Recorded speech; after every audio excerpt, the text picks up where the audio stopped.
মেয়ে বাবুদের জন্য বেস্ট একটা কেক হচ্ছে সেটা এই প্রিন্সেস থিমের কেক। এই কেকটা যে কতগুলো করছি অতগুলো আর ভিডিও করতে ইচ্ছা করে না।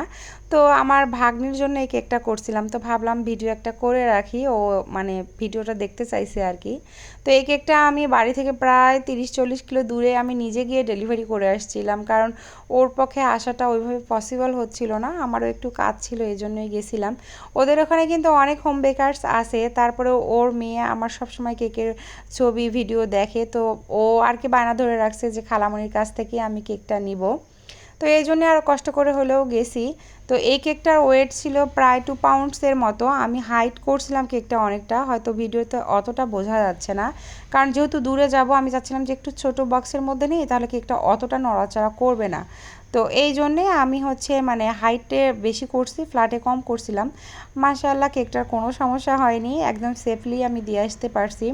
তো কেকটার আমি একটা জায়গায় একটু মিস্টেক করছিলাম, সেটা ও বলছিল যে কেকের উপরে নাম লিখে দিতে।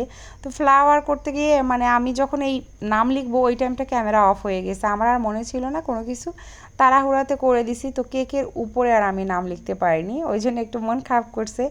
কিন্তু বোর্ডে লিখে দিছিলাম, ও চাইছিল যে আমি উপর দিয়ে দিব। এই যে লাস্টের এই সময়টা ক্যামেরা কখন অফ হয়ে গেছে আমি একটুও বুঝতে পারিনি। তো মাশাআল্লাহ কেকটা কিন্তু সামনাসামনি অসম্ভব মানে সুন্দর ছিল দেখতে। এই তো এটাই ছিল ফাইনাল লুক।